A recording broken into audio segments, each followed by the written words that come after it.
नमस्कार दोस्तों, मैं हूं सुरेश गुप्ता। आप सभी का स्वागत है मेरे चैनल पर। दोस्तों, जैसा कि आप जानते हैं कि हमने एक एक्सक्लूसिव वीडियो सीरीज़ शुरू की है जिसमें हम अपने फ़ोटोग्राफ़र भाइयों को फ़ोटोग्राफ़ी के बिज़नेस को कैसे ग्रो करना है, फ़ोटोग्राफ़ी के बिज़नेस में कैसे अपनी इनकम को बढ़ाना है, इस बारे में अलग अलग तरीके बताते हैं। अब आज के इस लेसन में हम आपको बताने वाले हैं कि अगर आपको मैक्सिमम इनकम चाहिए यानी मैक्सिमम प्रॉफिट चाहिए तो आपका इन्वेस्टमेंट कम से कम होना चाहिए। देखिए, किसी भी बिजनेस का एक ही फार्मूला होता है कि कम से कम इन्वेस्टमेंट से ज़्यादा प्रॉफिट, वो होता है एक सक्सेसफुल बिजनेस। अगर मान लीजिए आपने बहुत ज़्यादा इन्वेस्ट कर दिया, उसके बाद भी अगर आपका रिटर्न नहीं आ रहा है या रिटर्न आ भी रहा है तो इतना नहीं आ रहा है कि आप अपना जो आपने इन्वेस्ट किया है, अगर मान लीजिए आपने पैसे कहीं से उधार लिए हुए हैं, ईएमआई पे पैसे लिए हैं, उसको आप रीपे नहीं कर पा रहे हैं, या इवन अगर मान लीजिए आपने जो पैसा इन्वेस्ट किया है उतना ही पैसा अगर कहीं आप अगर फिक्स डिपॉजिट कर देते तो हो सकता है आपको ज़्यादा पैसे मिलते। तो इसीलिए किसी भी बिजनेस में जब हम इनपुट डालते हैं तो हमें सोच समझ कर डालना चाहिए कि इस इनपुट से हमारा कितना आउटपुट आएगा। दोस्तों, यहाँ हमसे सबसे बड़ी गलती हो जाती है, जो हमारे नए फ़ोटोग्राफ़र्स होते हैं वो अपने दूसरे जो इस्टेब्लिश्ड फ़ोटोग्राफ़र्स होते हैं ना, उनको देख के कि उनके पास ये कैमरा है, उनके पास ये फ्लैश है, उनके पास ये गिम्बल है, उनके पास ये लाइट्स हैं, इतने सारे इक्विपमेंट्स हैं और उनके बराबर का खर्चा करने के बारे में सोचने लगते हैं। लेकिन ये सोच के देखिए कि जब तक आप मार्केट में इस्टेब्लिश नहीं होंगे, जब तक आपका मार्केट में नाम नहीं होगा, जब तक आपकी एक ब्रांड वैल्यू नहीं बनेगी, तब तक आपका रिटर्न नहीं आएगा। और एक एक्सपेक्टेड रिटर्न्स की आस में आज की तारीख में ज़्यादा से ज़्यादा इन्वेस्ट कर देना हमेशा एक गलती का सौदा होता है। इसीलिए मैं अपने हर वीडियोस में मैं बताता रहता हूँ कि कभी भी अगर आप इन्वेस्ट करिए, कितना पैसा आपको खर्च करना है, उसकी एक पूरी आपके पास प्लानिंग होना चाहिए कि इतना मेरा रिटर्न आएगा तो उसके हिसाब से मैं इतना मैं उसमें इन्वेस्ट करूँगा। अब देखिए, इसको जो आने वाला रिटर्न है उसको हम 3 पार्ट में बांट देते हैं। मान लीजिए कि आप एक नए फ़ोटोग्राफ़र हैं, आपने जस्ट अभी बिज़नेस शुरू किया है फ़ोटोग्राफ़ी आपने सीखी है, किसी के साथ काम करके सीखी है, जैसे जिस तरह से भी सीखी है, अभी आपका स्टार्टिंग है। तो अगर आज आप चाहेंगे कि एकदम से आपको कोई 1 लाख 1.5 लाख रुपए का कॉन्ट्रैक्ट दे देगा वेडिंग का, वो मेरे हिसाब से थोड़ा सा मुश्किल है, क्योंकि आपको अपनी पहले मार्केट में अपनी जगह बनानी पड़ेगी। जब आपकी जगह बन जाएगी, जब आपको लोग जानने लगेंगे, तभी आपको इस तरह के कॉन्ट्रैक्ट्स मिलेंगे। और ये मुकाम हासिल करने में कई बार लोगों को 2-2 3-3 साल भी लग जाते हैं। अब मान लीजिए आज आपको एक वेडिंग का 15 से 20 हज़ार रुपये मिलता है और आपने 3-4 लाख रुपए अगर इन्वेस्ट कर दिए, तो 3-4 लाख रुपए के इन्वेस्ट करने के बदले में अगर आपको 15-20 हज़ार की वेडिंग मिलती है तो साल भर में ऑन एन एवरेज एक आदमी जो है 20-25 वेडिंग से ज़्यादा नहीं कर पाता। तो जो आपका कलेक्शन होगा तो उसको आप अपनी इनकम मानने की गलती कभी मत करना, क्योंकि बेसिकली देखिए, जो भी आपका रिटर्न आ रहा है, मान लीजिए साल के आपने 15 लाख कमाए, 10 लाख कमाए, 20 लाख कमाए, जो भी पैसा आपने अर्न किया है that is not your saving, that is not your profit, वो आपने टोटल अर्न किया है। अब उस अर्निंग में आपका जो आपने इन्वेस्टमेंट किया है उसका डेप्रिसिएशन जोड़ दीजिए, जो आपने खर्चा किया है उसके बदले में अगर आप ईएमआई दे रहे हैं महीने की उसको जोड़ लीजिए, महीने का आपका खुद का जो खर्चा है वो जोड़ लीजिए। इस्टेब्लिशमेंट करने के लिए आपके जो दूसरे और खर्चे हो रहे हैं, जैसे कि टेलीफोन का बिल है, पेट्रोल का बिल है, अगर आपने 2-4 अपने असिस्टेंट्स रखे हैं, उनकी सैलरीज़ हैं, वो सब घटा दीजिए। तो देखिए आपके पास बचता क्या है, और जो बचता है वो आपकी सेविंग है, जो आपको मिला है वो आपकी सेविंग नहीं है। तो एक मोटा थंब रूल ये है कि जो आपका पैसा बचा हुआ है उसको आप 3 साल से मल्टीप्लाई कर दीजिए। मतलब साल भर में अगर मान लीजिए आपने जो बचाया है सारे खर्चे काटने के बाद, मान लीजिए आपने 25 हज़ार रुपये बचाया है, तो 25 × 3 75 हज़ार रुपये ही होते हैं। तो 75,000 रुपये का ही आप इन्वेस्टमेंट कर सकते हैं, उससे ज़्यादा का इन्वेस्टमेंट आपको नहीं करना चाहिए। उसी तरह से मान लीजिए अगर आप 1 साल में 1 लाख रुपए बचा पाते हैं तो 3 साल में 3 लाख रुपया हो गया, तो आपको 3 लाख रुपए का ही इन्वेस्टमेंट करना चाहिए, इससे ज़्यादा का इन्वेस्टमेंट नहीं करना चाहिए। तो इसलिए कभी भी अगर आपको कोई भी इन्वेस्टमेंट करना है तो सबसे पहले आप ये देख लीजिए कि मुझे साल भर में कितनी इनकम होगी, कितना प्रॉफिट होगा, कितनी सेविंग होगी, उसके हिसाब से ही आप इन्वेस्ट करिए। अब इसमें इन्वेस्ट करने के लिए भी देखिए जगह जगह के हिसाब से अलग अलग पैरामीटर्स होते हैं। मान लीजिए कि आप किसी छोटे टाउन में काम कर रहे हैं, किसी गांव में काम कर रहे हैं, कस्बे में काम कर रहे हैं, वहाँ भी अगर आप देखेंगे भले आपको काम करते हुए 5-6 साल भी हो चुके होंगे तो भी आपको पर वेडिंग जो है 20, 40, 50 हज़ार से ज़्यादा नहीं मिल रहे होंगे। तो 20, 40, 50 हज़ार की जो वेडिंग होती है, उस साल भर में मान लीजिए आपने 20 वेडिंग कवर की है, तो उसको आप मल्टीप्लाई कर दीजिए कि ये तो मेरा टोटल जो है अर्निंग होगी, इतना मेरा बिजनेस हो, इतना मेरा टर्नओवर होगा। अब उसमें आप अपने घर की सैलरी लगा लीजिए जो आप अपने घर वालों को देंगे पैसे खर्चा चलाने के लिए, प्लस आपके जो और भी खर्चे होंगे उसको निकाल दीजिए। उसके बाद जो पैसे बचते हैं दैट इज़ योर सेविंग। तो वही बात है कि उस सेविंग को इस तरह से रखिए कि 3 साल में आपको आपके इन्वेस्टमेंट निकल जाना चाहिए, उतना ही खर्चा आपको करना है। तो दोस्तों अब इसको हम इस तरह से बताना शुरू करते हैं। मान लीजिए आप एक मिडिल क्लास सिटी में काम करते हैं और आपको लगता है कि आप साल में 1 लाख रुपए बचा लेंगे और आपके पास 3 साल में 3 लाख रुपए की सेविंग हो जाएगी, तो आप 3 लाख रुपए खर्च कर सकते हैं। आपको अपने इक्विपमेंट में, अपने बाकी के सामान में जितने भी गियर्स आप लेना चाहेंगे उसमें आप 3 लाख रुपए खर्च कर सकते हैं। अब उस 3 लाख रुपए खर्च करने में 2 बातें होंगी कि आपका ये जो रिटर्न आ रहा है वो सिर्फ फोटोग्राफी करके आ रहा है या वीडियोग्राफी भी ज़रूरी है उसमें, क्योंकि पैकेज में शादियां मिलती हैं आपको। मान लीजिए अगर आपने 50,000 का किसी से कॉन्ट्रैक्ट लिया है तो 50,000 के कॉन्ट्रैक्ट में सिर्फ फ़ोटोग्राफी ही नहीं होगी, उसमें सिनेमाटोग्राफी भी होगी। तो इसका मतलब ये हो गया कि 50,000 में आपको वीडियोग्राफी भी करनी है और आपको फ़ोटोग्राफी भी करनी है। तो 50,000 के पैकेज में आप साल भर में मान लीजिए 1 से 1.5 लाख रुपए बचा पाते हैं, तो 3 साल में आपका 3 लाख से 5 लाख रुपए की सेविंग होगी।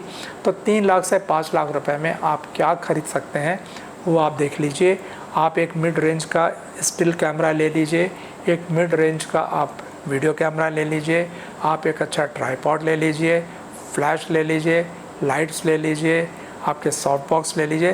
तो इन सब के तरह तरह के खर्चे अगर आप जोड़ेंगे तो उसको आप एक तरफ लिखना शुरू कर दीजिए, और ये कोई भी खर्चे का जो सम अप है वो आपका 3 लाख से ज़्यादा नहीं होना चाहिए। या अगर आपको उम्मीद है कि हम 5 लाख कमा लेंगे 3 साल में, मतलब सेव कर लेंगे 5 साल में, तो आपका 5 लाख तक के गियर्स खरीद सकते हैं, जिसमें आपका एक 2 से 2.5 लाख रुपए तक का मेन कैमरा हो जाएगा, एक आपका 1.5 लाख का कैमरा हो जाएगा, एक फ्लैश हो जाएगी 15-20 हज़ार की, कुछ अच्छे सॉफ्ट बॉक्स हो जाएंगे, लाइट्स हो जाएंगे, सब कुछ मिला के आप घर का खर्चा कर सकते हैं। लेकिन यदि आपने अभी जस्ट फोटोग्राफी का काम शुरू किया है तो आपका एक साथी जो साल के इतने कमा रहा है, उसके पास 5-6 लाख रुपए के इक्विपमेंट्स हैं, उसका देख के अगर आपने 5-6 लाख रुपए बैंक से लोन लेके या किसी से उधार मांग के आपने भी 5-6 लाख इन्वेस्ट कर दिए, तो हो सकता है आपको घाटा लगने के पूरे चांसेस हैं। आप फ्रस्ट्रेटेड हो जाएंगे,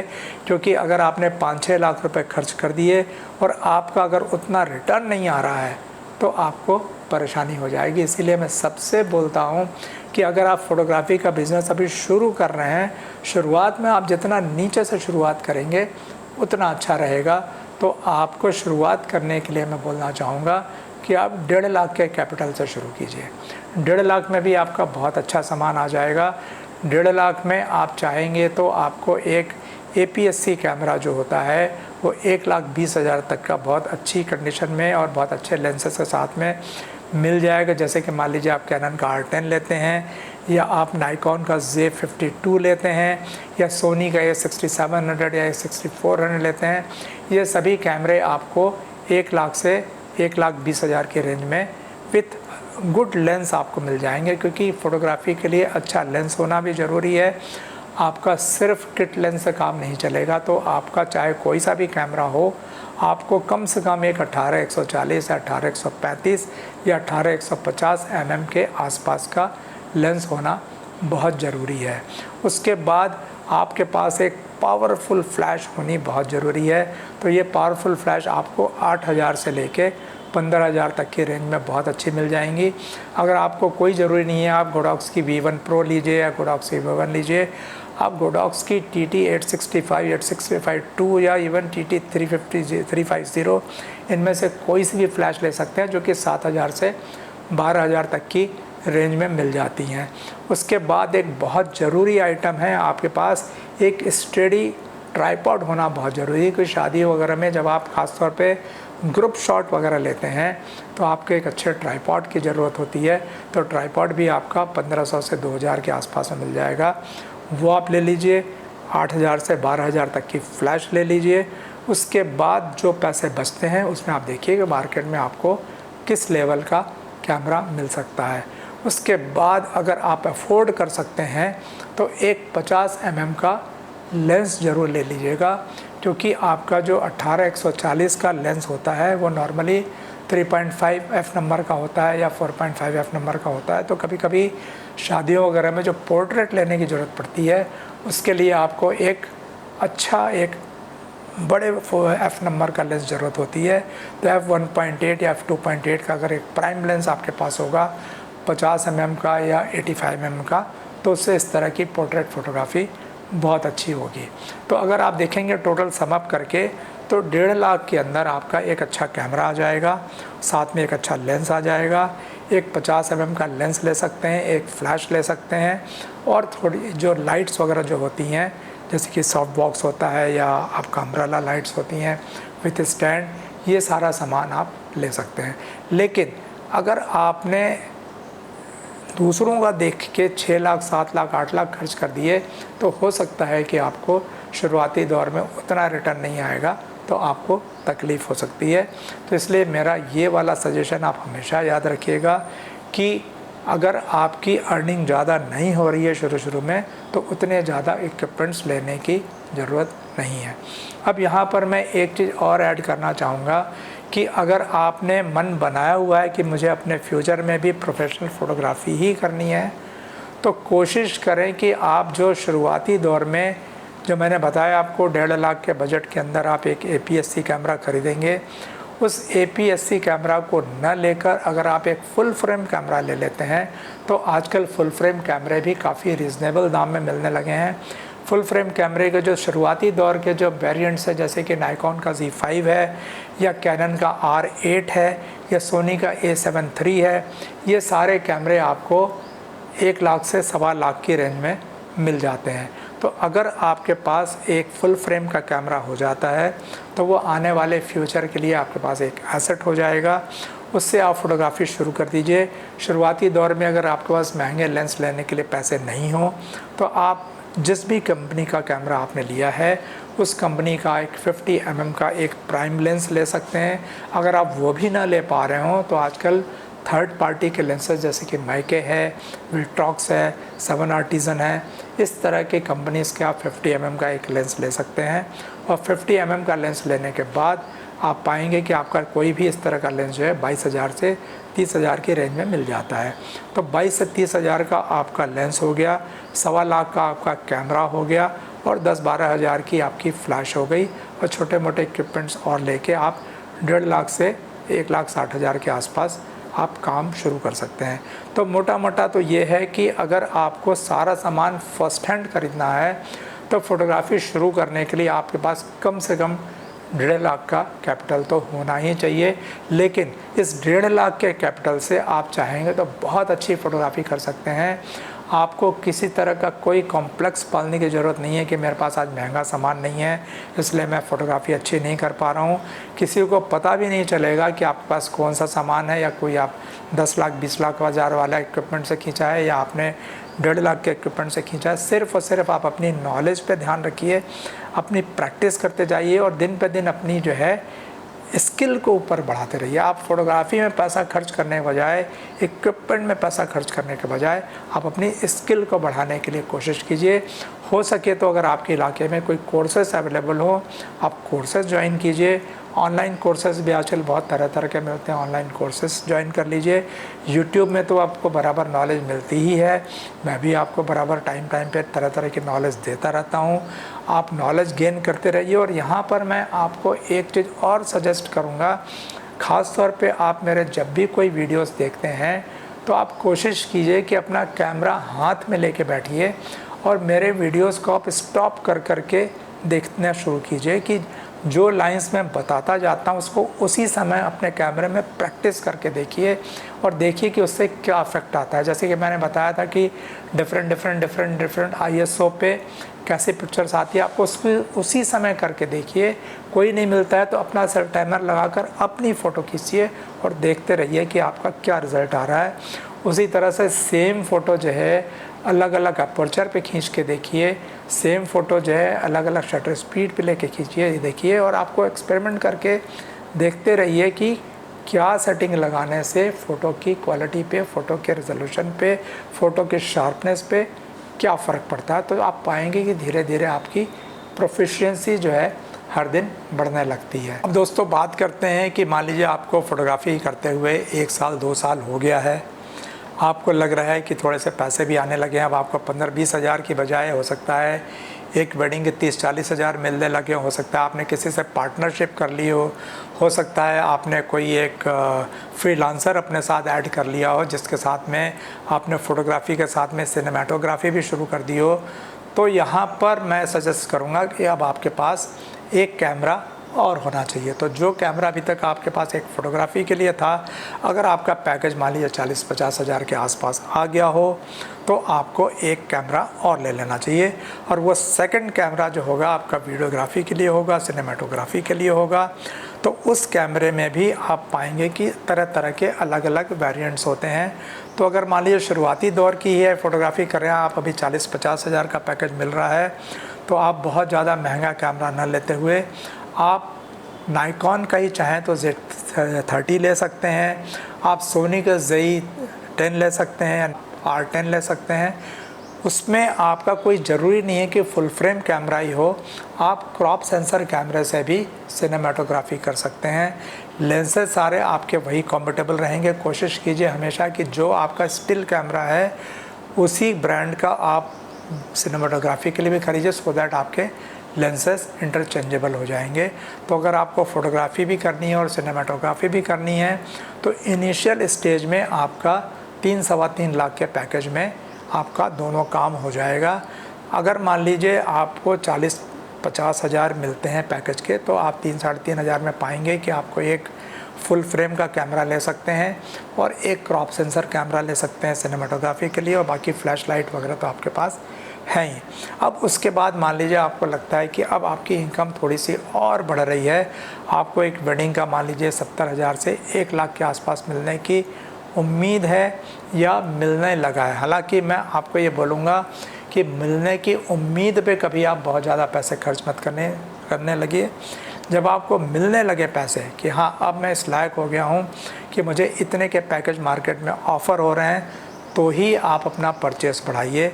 तो मान लीजिए अगर आपको 50, 60, 70 हज़ार के पैकेज मिलने लगे हैं तो आप अपना जो है इक्विपमेंट जो है 3.5-4 लाख 5 लाख तक पहुंचा सकते हैं। तो उसमें आप एक फुल फ्रेम कैमरा वीडियोग्राफी के लिए सकते हैं, फुल फ्रेम कैमरा आप फोटोग्राफी के लिए ले सकते हैं, और उससे रिलेटेड जो भी और दूसरे लेंसेस है आप वो ख़रीद सकते हैं।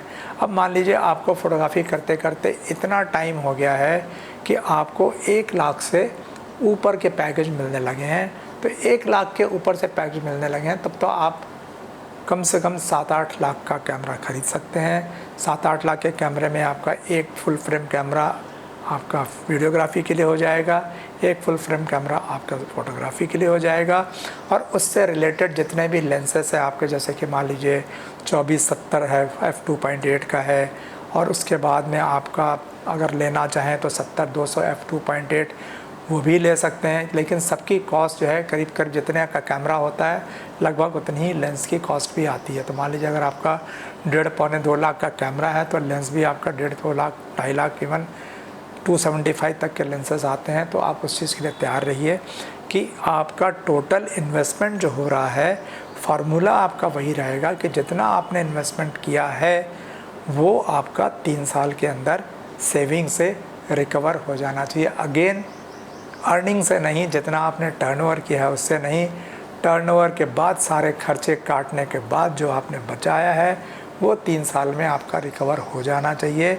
अगर ये फार्मूला लगाकर आप फोटोग्राफी करते हैं, अपने इक्विपमेंट्स ख़रीदते हैं, तो आपको कभी भी किसी तरह की निराशा नहीं होगी और बिज़नेस आपको हमेशा अपना प्रॉफिटेबल लगेगा।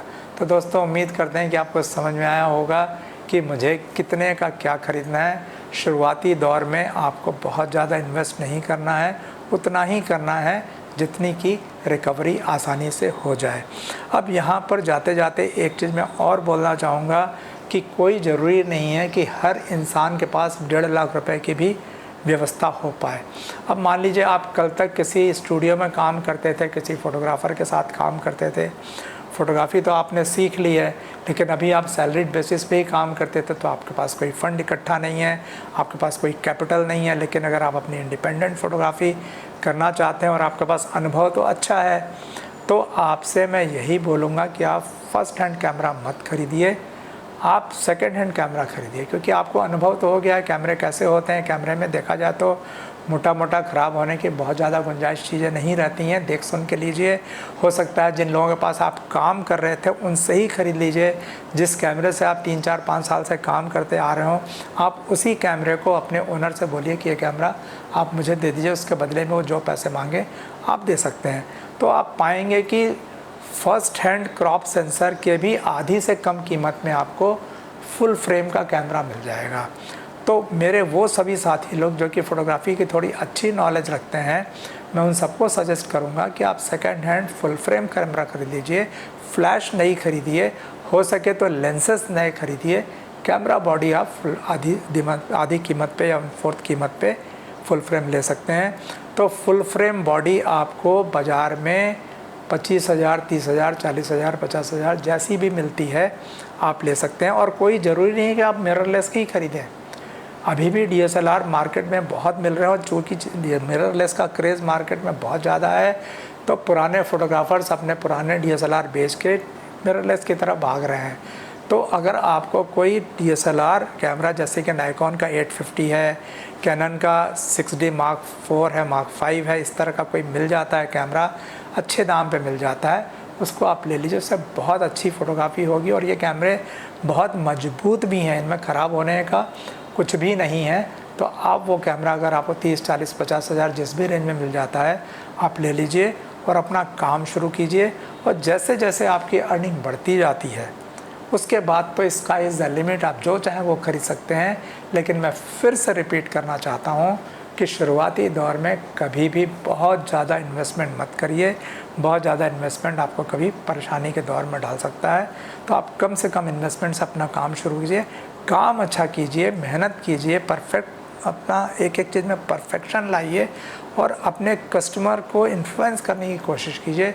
जितनी अच्छी आपकी परफॉर्मेंस रहेगी, आपका नाम मार्केट में बढ़ेगा, नाम बढ़ेगा तो अपने आप को ऑफ़र्स आएंगे, ऑफ़र्स आएंगे तो आपका टर्नओवर बढ़ेगा, टर्नओवर बढ़ेगा तो आपकी सेविंग भी बढ़ेगी, और जब सेविंग बढ़ेगी तो ही आपको इन्वेस्टमेंट करना है, और किसी पैसे से आपको इन्वेस्टमेंट नहीं करना है। तो दोस्तों, आज के वीडियो में इतना ही, मिलते हैं अगले वीडियो में फिर किसी नए टॉपिक के साथ। तब तक के लिए नमस्ते, जय हिंद।